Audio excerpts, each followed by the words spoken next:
Une délégation conjointe de haut niveau composée du gouvernement centrafricain, la MINUSCA, ainsi que les partenaires au développement, s'est rendue dans la préfecture de la Haute-Koto, à l'est de la République centrafricaine, chef-lieu Bria, situé à 588 km de Bangui, le jeudi 23 février 2023.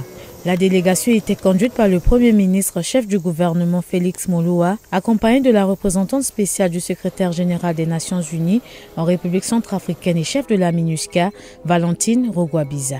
L'objectif de cette visite est de consolider la paix, la sécurité, voir les projets qui ont été réalisés et lancer les projets d'investissement pour la relance économique de la localité. Le chef du gouvernement centrafricain Félix Moloua se félicite du travail abattu par les Nations Unies dans cette localité. Aujourd'hui, nous sommes en train de voir que véritablement le nexus humanitaire développement. Et de tout ce que j'ai suivi pendant ce début, montre qu'il y a eu sérieusement d'avancées et que nous devons applaudir. Je crois que ce que nous allons vivre ici va servir d'exemple. D'exemple pour nous permettre d'aller dans d'autres zones.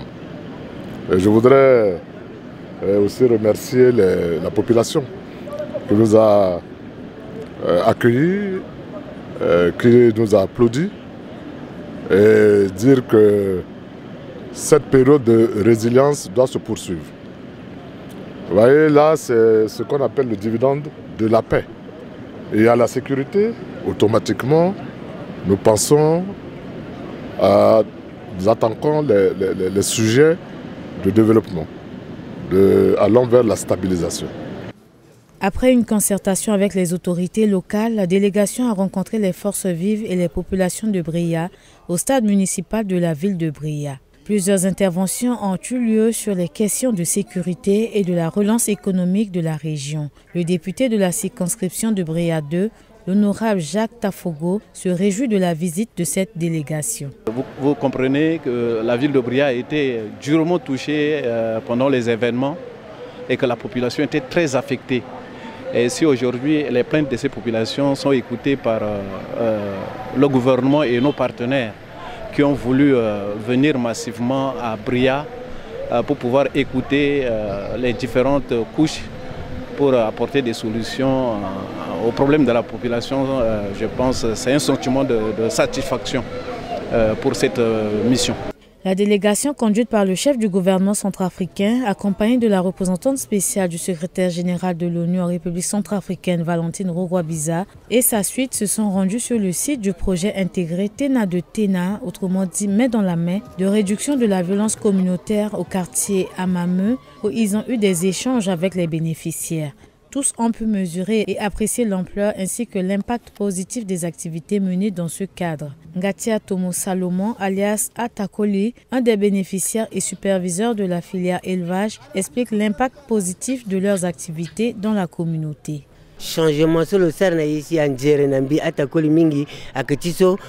Il y a vraiment un changement dans ma vie. En nous fournissant du bétail et des enclos pour pratiquer de l'élevage, nous avons pu vendre et gagner de l'argent afin de préparer la scolarité de nos enfants et faire face à d'autres difficultés quotidiennes. Je remercie la MINUSCA pour l'amélioration de notre vie à travers ces bétails.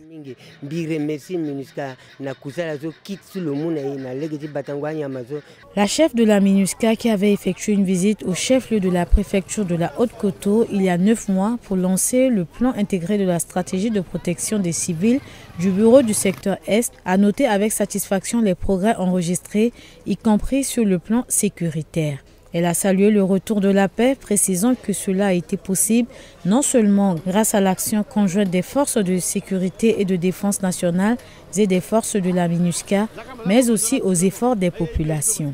La représentante spéciale a indiqué que cette sécurité retrouvée doit être renforcée par la reprise intense des activités économiques. On ne vous oublie pas à Bria. Le pays est grand, mais nous allons également continuer à consolider les acquis de sécurité. La sécurité, ce n'est pas seulement l'arrêt et le silence des armes. La sécurité, c'est quand il commence à y avoir un début d'activité socio-économique. C'est l'autre étape de la sécurité. C'est dans cette autre étape de la sécurité que nous sommes là aujourd'hui. Nous le ferons ensemble en tant que représentante du secrétaire général et chef de la MINUSCA, vous avez mon engagement personnel. Nous allons continuer à travailler ensemble parce que nous sommes une mission d'appui, nous sommes une mission d'accompagnement.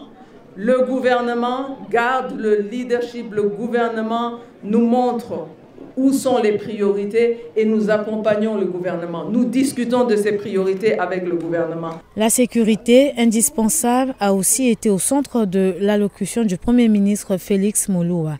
La sécurité, a-t-il dit, est de retour grâce à nos partenaires. Nous avons toujours travaillé ensemble, toujours dialogué, recherché les voies et moyens pour apporter des solutions aux préoccupations de nos populations.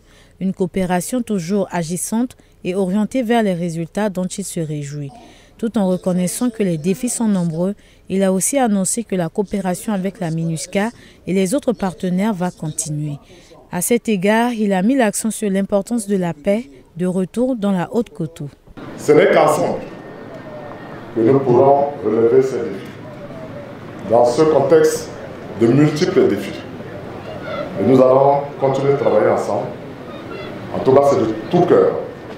Si nous avons réussi à être aujourd'hui avec nos frères, nos sœurs, nos enfants, c'est parce que nous avons décidé de travailler ensemble. Et nous allons poursuivre cela. Nous devons travailler pour consolider cette paix, cette sécurité. Sans cette sécurité, nous ne pourrons jamais parler de nous. Sans cette sécurité, il n'y aura pas de... On ne restera que dans l'humanitaire. Trouvons le lien humanitaire, allons vers le développement, vers la stabilisation.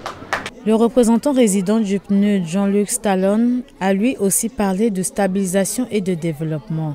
Il a rassuré le gouvernement et les populations quant à sa détermination à renforcer la présence du PNUD dans la Haute-Koto, y compris à travers le financement des projets pouvant permettre de relancer l'économie, de reconstruire le tissu social et de consolider définitivement et durablement la paix. Outre la MINUSCA et le PNUD, les représentants de la Banque africaine de développement BAD, de l'Union européenne, du Fonds des Nations Unies pour la population UNFPA et de l'Agence américaine pour le développement international USAID font partie de la mission conjointe. Des appels ont été lancés afin que plusieurs autres partenaires au développement rejoignent cette dynamique pour permettre au gouvernement de mieux répondre aux attentes des populations dont les doléances ont été relayées par les autorités locales et le représentant des jeunes, entre autres.